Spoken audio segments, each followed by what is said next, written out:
Ok, muy buenas tardes, estudiantes de grado octavo nuevamente. El día de hoy, digamos, vamos a trabajar con relación a esta sesión, la sesión número 13, que corresponde a la guía número 5, en este caso para ciencias naturales de grado octavo. Mm, bueno, ya, eso ya algo en el fondo. Comencemos aquí. Entonces voy a ampliar un poquito más esta presentación, que sea un poquito más grande, listo. Entonces, la guía o la sesión número 13 tiene como objetivo trabajar esa temática, el sistema óseo, y ustedes van a encontrar, digamos, como parte de la descripción de la actividad, una información que les va a permitir poder solucionar los puntos uno y 2 de la sesión número 13. Entonces, ¿cuál es la intención de este texto? Pues hacer una correlación con lo que se venía trabajando en la sesión 5, en donde hablábamos sobre los huesos estrella, que son los huesos, digamos, que me permiten identificar el género o el sexo en caso de que pues una persona desaparecida sea, digamos, hallada, por ejemplo, en una fosa común y que sus restos óseos sea lo único que nos permitan identificar. Entonces, para este caso, lo que yo hago es colocarles una información, un resumen pequeño con relación a este sistema, o se puede también llamar aparato, sistema óseo, y pues la idea es que ustedes hagan en un primer momento una lectura de este. ¿Por qué? ¿Por qué lo van a hacer ese proceso? Porque si vamos ya, digamos, al desarrollo de la guía número 13, ustedes deben desarrollar un mapa conceptual. ¿Sí? Y para desarrollar un mapa conceptual, pues lo que yo debo hacer es una jerarquización, en este caso de los conceptos y de las ideas y de los ejemplos y de las definiciones que se están presentando en la primera parte, en este caso de la sesión, en este caso de la sesión número 3. Entonces lo que vamos a hacer es convertir esta información que está aquí en un mapa conceptual. Recordando varias cosas. Primero que un mapa conceptual, pues lo que hace es establecer la relación de los conceptos y para ello lo que se hace utilizar son rectángulos, se conectan por medio de algo que se denominan frases pequeñas, sustantivos o frases nominales o verbos que permiten de alguna manera conectar, en este caso, las ideas o los conceptos que ustedes van a tener en cuenta a partir de esta lectura. Entonces, como para recordarles aquí un poquito con relación al mapa conceptual, recordemos que un mapa conceptual siempre va a tener una dirección. Es decir, el mapa conceptual cuando ustedes lo vayan a trabajar en sus hojas, siempre va a comenzar desde la parte superior. Lo voy a colocar acá. ¿Dónde está mi? Acá.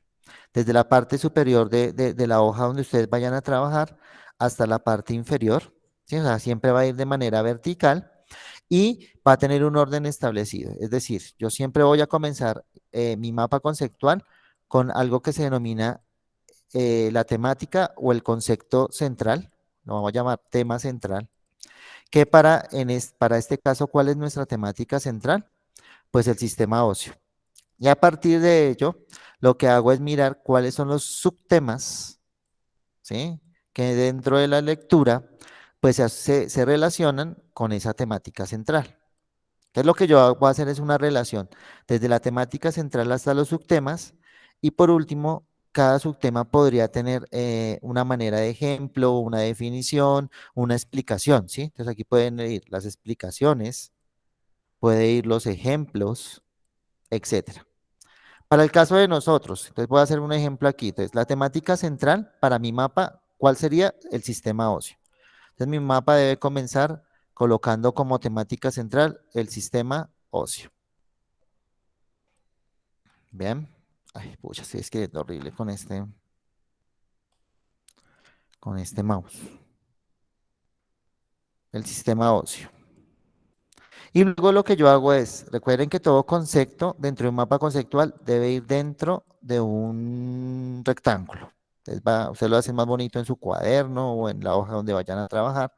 Y luego lo que hago es establecer a partir de la información que me están dando, es decir, la información que yo les hablaba acá, esta de aquí, cuál es la relación de los diferentes subtemas con el concepto central. Es decir, que aquí yo voy colocando como hilando, puede haber que hayan tres subtemas, por ejemplo, ¿sí? O más. Entonces yo voy colocando una ramificación de acuerdo a la cantidad de subtemas que se relacionan con el sistema óseo a partir de la lectura.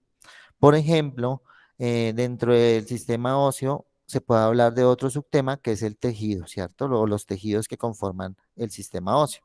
Entonces, aquí podría colocar tejido óseo, ¿sí? Ay, está quedando horrible. Tejido óseo, óseo. Y luego lo que hago es mirar con relación al subtema qué otras definiciones, otros ejemplos se pueden dar sobre el tejido óseo. Por ejemplo, si nosotros vamos a la guía, cuando habla sobre el tejido óseo o sobre, en este caso, en los tipos de tejido óseo, pues hay dos, se clasifican de dos maneras, ¿cierto? Entonces aquí irían dos, como dos líneas, de alguna forma, para comenzar a hablar de los tejidos óseos de los que se clasifican. Entonces uno es esponjoso, por ejemplo, lo voy a colocar solamente la sigla, y el otro es, creo que compacto, ¿sí? Creo que es compacto el que está en la guía. Entonces lo que yo voy es hilando, entonces el sistema óseo está conformado por una especie de tejido óseo o tejido, el cual se clasifica de dos maneras, o como esponjoso o como compacto. Y aquí podría seguir hilando más la definición de cada uno de los conceptos. La idea es que ustedes intenten realizar ese mapa conceptual a partir de la información que se les están dando aquí, ¿sí? Y pues que tengan en cuenta la información que está acá, porque pues recuerden que los mapas conceptuales son elaboraciones que se hacen a partir de una lectura. Es decir, que cada mapa conceptual que uno encuentra, por ejemplo, en Internet, muchas veces tiene en cuenta cosas que la lectura que les estoy dando, pues no tiene en cuenta. Entonces, para ello sí les pido que de alguna manera, pues intenten realizar su mapa conceptual a partir de lo que pueden organizar acá. Recuerden que es jerarquizar los conceptos con relación al concepto central que es sistema óseo. Eso para el primer punto. Entonces, ¿qué consideraciones les doy aquí para que ustedes puedan elaborar un buen mapa conceptual? De lo primero es que leer muy bien el texto e identificar cuál es la temática principal, que ya sabemos, el sistema óseo, cuáles pueden ser las subtemáticas, es decir, las que se relacionan con el sistema óseo, y cuáles definiciones, explicaciones o ejemplos se relacionan con esos subtemas. Ya habiendo identificado, lo que yo puedo es comenzar a establecer en un borrador cuál puede ser la organización jerárquica, es decir, cuál es el tema, la temática principal y a partir de ellos cuáles son los subtemas o los temas que se van a ir dando durante la jerarquización, en este caso de los conceptos que están ahí.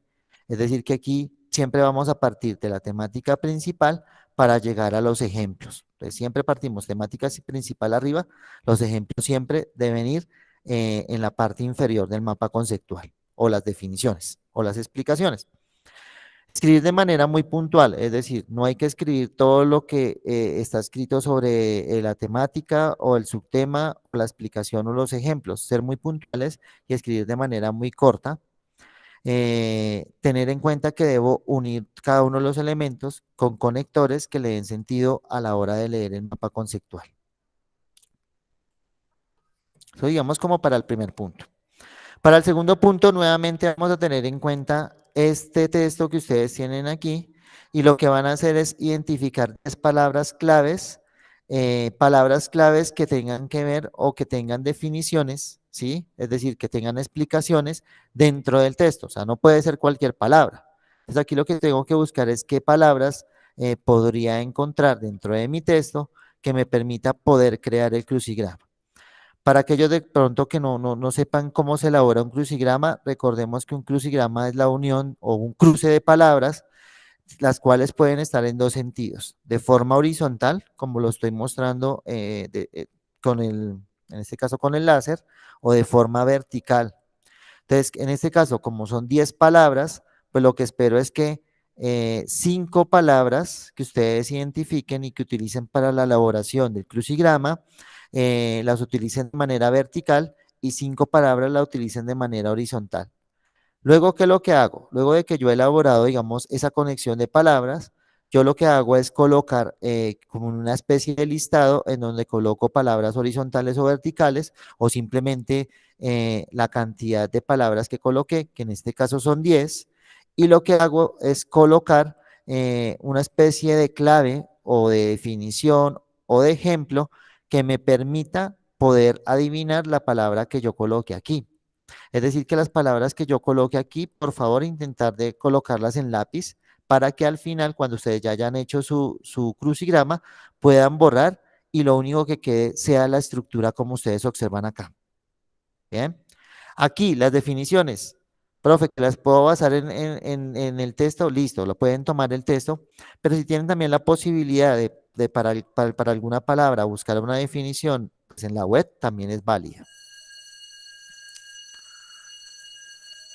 Punto número 3. Entonces, para el punto número 3, ahora la idea es realizar dos dibujos. El primer dibujo es sobre el sistema óseo. Yo aquí les coloco un ejemplo. No quiero que pues dibujen, digamos, un sistema óseo tan complejo, sino principalmente que comencemos a reconocer aquellos huesos, digamos, que son como más importantes y que se deben destacar. Recordemos que nuestro esqueleto, o sea, nuestro sistema óseo está conformado por cerca de 206 huesos. No espero que me identifiquen los 206 huesos. Si ustedes observan en esta imagen, está identificado una cantidad menor, pero sí que comencemos a identificar los más básicos. Por ejemplo, el cráneo. Aquí tenemos en la parte de atrás lo que denominamos vértebras, ¿cierto? Acá en la parte de adelante, clavícula, omóplato en la parte trasera, las costillas, los huesos que hacen parte de las extremidades superiores, los huesos que hacen parte de las extremidades inferiores. De pronto no todos los huesos que hacen parte del nombre, pero sí colocar en general al menos conocer los más importantes. Sobre todo, pues aquellos que de alguna manera pues hicieron parte de la sesión anterior, ¿no? De la sesión número 5, que identificábamos algunos huesos de la parte de las extremidades, identificábamos los huesos que hacían parte de la pelvis, ¿cierto? Como para poder identificar, digamos, y hacer la conexión con relación a la sesión número 5. Yo les voy a enviar este material por si les sirve, pero ustedes también tienen la libre elección de consultar y hacer el dibujo. Lo pueden descargar y calcar, pero sí la idea es que ustedes lo hagan. Coloquen los colores, que lo hagan con su letra, que coloquen el título bien centrado y pueden definir qué parte van a hacer. Yo les propongo aquí que no realicen ambos dibujos, sino simplemente identifiquemos los huesos desde la parte delantera o frontal del esqueleto, es decir, donde está la parte que ustedes observan acá. Bien, eso sería para la primera parte del punto 3. Bien. Para la segunda parte, lo que vamos a hacer es comenzar a hacer una correlación de acuerdo a la lectura de la sesión número 5, en donde pues decíamos que los huesos hablaban. ¿Por qué los huesos hablan? Porque es una historia de vida, porque todo lo que afecta a mi cuerpo, pues de alguna manera puede ser rasgos significativos que permiten identificar a la persona, por ejemplo, en caso de hallarse sin vida o en caso de hallarse inconsciente. ¿Sí? Entonces, dentro de ese proceso de desaparición forzada, que es, digamos, la temática en la que se centra ambas guías, sesión 5 y sesión 13, pues una característica es comenzar a identificar también nuestros rasgos más significativos. Entonces, ¿qué es lo que vamos a hacer para la segunda parte del punto número 3? Lo que vamos a hacer es hacer el dibujo de un contorno del cuerpo humano. Entonces, vamos a hacer un esquema, ¿sí? Y en ese esquema lo que vamos a hacer es identificar rasgos o características que son propias de nosotros. Entonces aquí yo les coloco algunos ejemplos. Si ustedes presentan alguna cicatriz, el color de los ojos, lunares que de pronto sean específicos y estén en regiones diferentes de su cuerpo, etcétera, etcétera, etcétera, que ustedes puedan resaltar. ¿Sí? Entonces, una marca de nacimiento, no sé, cosas que puedan correlacionar entre lo que estamos hablando, en este caso del cuerpo humano, el sistema óseo, y pues las características que ustedes pueden identificar desde sus propios cuerpos. Y ya para el punto número 4, para terminar, digamos, la explicación de la sesión 13, pues aquí yo les presento tres situaciones que son muy comunes, ¿cierto? Entonces nosotros hacemos la acción o la situación o la acción de caminar. En algún momento dado, si sabemos o no sabemos, pero hemos intentado hacer esta acción que es nadar, y pues algo que hacemos todos los días que es masticar cuando nos alimentamos. Ustedes van a encontrar tres descripciones como para que las comencemos a interrelacionar y mirar, ¿sí? Y aquí la idea es que dentro de las situaciones vayamos al dibujo que está anteriormente, ¿cierto? Acá, al del sistema óseo, y comencemos a analizar cuáles son las posibles partes del cuerpo que se ven involucradas en esa acción. Por ejemplo, cuando nosotros caminamos, lo más seguro es que las extremidades inferiores, o sea, esta parte que estoy señalando aquí en mi cuerpo, es la que se ve involucrada a la hora de caminar, ¿cierto? Ahora, ¿qué es lo que debo hacer? Ya cuando he identificado cuál puede ser esas posibles partes de nuestro cuerpo que se ven involucradas en ese tipo de situación o movimiento, pues lo que vamos a hacer es comenzar a elaborar un cuadro, que es el que ustedes observan aquí abajito, en donde yo voy a enumerar los huesos que intervienen en ese movimiento o en esa situación. Es decir, por ejemplo, que para caminar, si nosotros vamos al dibujo nuevamente, y si nosotros dijimos, pues en este caso es con las extremidades inferiores, ¿cierto? Con nuestros pies, nuestras piernas, etcétera, con esta parte de nuestro cuerpo, pues comenzamos a identificar cuáles son los posibles huesos que hacen parte de esa situación, ¿sí? Que son los que ustedes muy seguramente hicieron en el punto número 3 al dibujar, al hacer el dibujo o el esquema o el esqueleto humano en ese punto. Entonces voy identificando. Entonces yo los voy al punto 4 y lo que hago es colocar los huesos aquí numerados.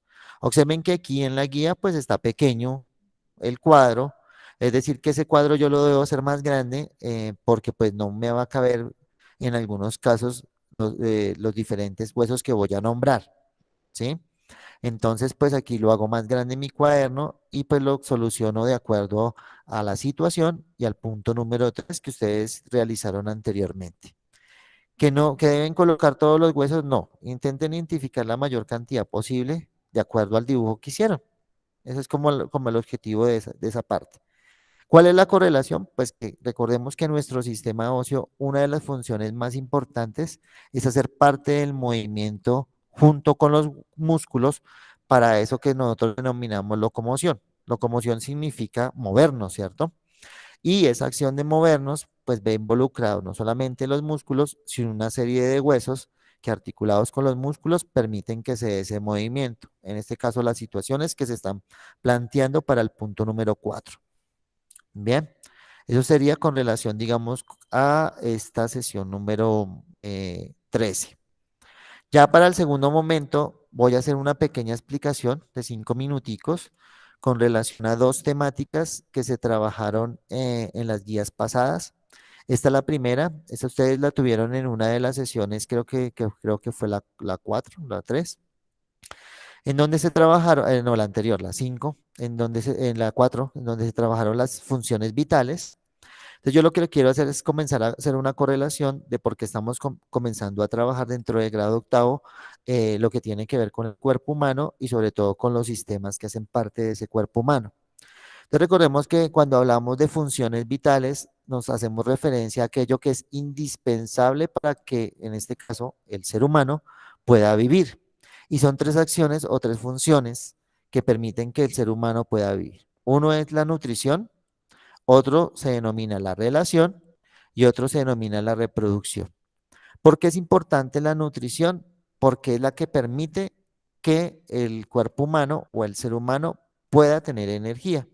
Recordemos que la energía, o sea, los alimentos que consumimos, por ejemplo, permiten al cuerpo humano desarrollar todas sus actividades. Por eso la nutrición es importante. Pero dentro de la nutrición se ven, digamos, implícitos varios aparatos o sistemas que hacen parte del cuerpo humano que permiten que se haga ese proceso de transformación de aquellos alimentos pues que se están consumiendo, ¿sí? Entonces, ¿yo para qué como un alimento? Pues para producir energía. ¿Y por qué produzco energía? Porque mi cuerpo lo requiere para cumplir todas las funciones pues se tienen que hacer día a día, ¿no? Como por ejemplo la acción de hablar. Pues hablar requiere de tener de energía y por lo tanto pues es necesario que se vea involucrada esta función vital. Si ustedes observan el aparato digestivo, el respiratorio y el circulatorio y el excretor son los que hacen parte de esta nutrición. ¿Por qué? El aparato digestivo permite que pues, transformemos nuestros alimentos y puedan llegar a nuestro sistema o a nuestro aparato circulatorio. El aparato circulatorio permite que esos alimentos pasen por las diferentes, digamos, venas, arterias, vasos, etcétera, y capilares, y esos nutrientes puedan llegar a todos los, digamos, órganos y tejidos que hacen parte de nuestro cuerpo humano. Y puedan entrar a las células para producir energía. Nuestro sistema respiratorio lo que hace es, por medio de la acción de respirar con el oxígeno, ocurrir una reacción química que dentro de las células permite producir la energía que necesitamos. Digamos, estos tres son indispensables. Es decir, requiero alimentarme para poder adquirir nutrientes. Requiero que esos nutrientes vayan a todas las partes de mi cuerpo y requiero respirar para poder producir esa energía que pues permita que mi cuerpo funcione de la mejor manera. Por último, está el aparato excretor, es decir, muchos de esos nutrientes, o más que los nutrientes, muchos de esos alimentos que consumimos, gran parte, pues no son aprovechados por nuestro cuerpo y debe haber alguna manera para que nuestro cuerpo o se pueda deshacer de ellos o pueda de alguna manera limpiarse. ¿Y eso es a partir de quién? Pues de nuestro aparato excretor. Ahí se ve implícito quién, pues el sistema urinario, ¿cierto? Nuestros riñones, nuestra vejiga, que de alguna manera está excretando continuamente. O sea, ¿por qué orinamos nosotros? Porque de alguna manera pues debemos eliminar y limpiar nuestros organismos de aquellos componentes que no hemos aprovechado a la hora de pues, consumir un alimento. Segunda función vital es la relación, que tiene que ver con los sentidos, con el sistema nervioso y con los órganos efectores. Con los sentidos, porque es la manera como nosotros captamos todo lo que está a nuestro alrededor, ¿cierto? Nuestra vista, el oído, nuestro gusto, el olfato, nuestro tacto, ¿cierto? El sistema nervioso, ¿por qué? Porque es el que permite interpretar eso que está ocurriendo alrededor de nosotros, ¿cierto? Entonces tenemos el sistema nervioso central y el sistema nervioso periférico. El central pues está conformado por el encéfalo, que pues, principalmente es el cerebro, y la médula espinal, espinal, que es el que se conecta y está trasvasa, digamos, por medio de las vértebras, toda la parte de esa parte del sistema nervioso central. El encéfalo pues, está conformado por cosas más complejas, como ustedes ven aquí, no solamente el cerebro, sino el bulbo raquídeo y el cerebelo, pero todos tienen la función de poder hacer una interpretación de esa realidad y decirle al cuerpo qué acciones debe hacer, tanto de manera consciente. Por ejemplo, cuando nosotros comemos un alimento, pues nosotros masticamos porque conscientemente le estamos dando información a nuestro cerebro para hacer ese proceso, o como en la imagen que está aquí, en donde pues el chico está jugando voleibol y es consciente de ese movimiento para poder golpear la pelota, pero también de manera no consciente, por ejemplo, nuestro corazón. Yo no tengo que estar pensando de que mi corazón debe tener movimiento y latir, sino simplemente ya es una acción inconsciente que a partir de nuestro sistema nervioso, pues está creando ese impulso para que se genere ese movimiento. Los órganos efectores pues son aquellos, digamos, que tienen respuestas frente a situaciones de extrema eh, o de emociones, por ejemplo, y lo que permiten de alguna manera es segregar algún tipo de sustancias que en algún momento nosotros trabajamos que se llamaban hormonas, ¿sí? Y esas hormonas son las que permiten de alguna manera que nuestro cuerpo actúe frente a esa situación que me puede causar una tensión.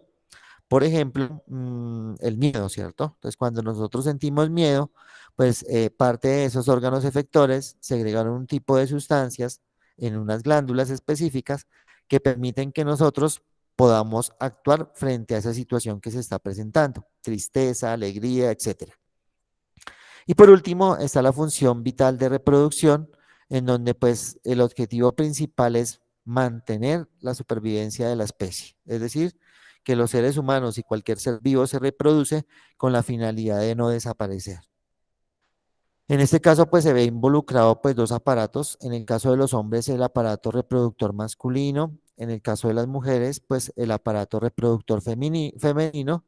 Dos tipos de células que se ven involucradas en un proceso que se denomina fecundación. En el caso de los hombres, los espermatozoides. En el caso de las mujeres, los óvulos. Pero que permite, si se da un embarazo, digamos, correcto y que permita llegar a lo que se denomina parto o el nacimiento de una nueva generación. Entonces, la reproducción también es vital porque permite que el ser humano pueda coexistir y vivir dentro del planeta Tierra.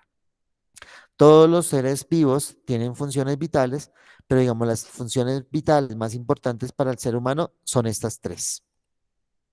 Por último, como para correlacionar, hablábamos anteriormente que frente a una situación de extremo, ¿cierto? Una manera o frente a un estímulo externo también, el sistema endocrino, por medio de algo que se denominan glándulas, segrega una serie de sustancias a las cuales denominamos hormonas que permiten, digamos, autorregular o actuar nuestro cuerpo. Es decir, el sistema nervioso lo que hace es estimular ciertos tipos de órganos que permitan segregar un tipo de sustancias para cumplir una función que se requiere o que es externa con relación a ese proceso. Por ejemplo, si nosotros hablábamos con relación al páncreas, dentro del páncreas lo que se producen son una serie de sustancias, de hormonas, ¿cierto? Por ejemplo, la insulina o la hormona glucagón, que es lo que me permite regular, por ejemplo, el nivel de azúcar cuando yo consumo un alimento. Entonces, cuando yo consumo un alimento, lo más seguro es que una de esas dos hormonas se produce con la finalidad de disminuir el nivel de azúcar en mi sangre. Cuando yo no consumo un alimento, sino antes requiero azúcar en mi sangre, pues alguna de estas dos hormonas, ya sea la insulina o el glucagón, se debe comenzar a producir para que comience a dar ese proceso de que pues no haya una desnivelación de azúcar en la sangre. Lo más seguro, pues que lo más importante, pues para nivelar el azúcar es consumir azúcar. En este caso estaría involucrado la función de nutrición, nuevamente. Si ustedes observan aquí hay una serie de órganos o glándulas que están presentes en nuestro cuerpo humano y que segregan un tipo de hormonas específicas que regula diferentes funciones. Por ejemplo, en el caso de la tiroides, pues está todo lo que tiene que ver con el metabolismo, con relación a la hormona tiroxina. No sé si por acá estará la hormona de crecimiento. Sí, que lo que hace regular es nuestro proceso de cómo nuestros tejidos y nuestros órganos y nuestro cuerpo crece o no. Y todos, digamos, estas sustancias hacen parte de lo que anteriormente yo les hablaba, que se denominan órganos efectores. Y como todas hacen parte de lo que se denominan órganos efectores, hacen parte de una función vital. Es decir, que si no existiera el sistema endocrino y nuestro cuerpo no segregara, por ejemplo, ese tipo de sustancias, pues lo más seguro es que la vida no se daría como la conocemos o como el ser humano pues la conoce. En este caso, pues es importante segregar este tipo de sustancias porque permite autorregular al cuerpo y permite de alguna manera que pueda funcionar de la mejor manera. Bien, chicos, creo que aquí acabé con el segundo momento. Voy a detener la grabación.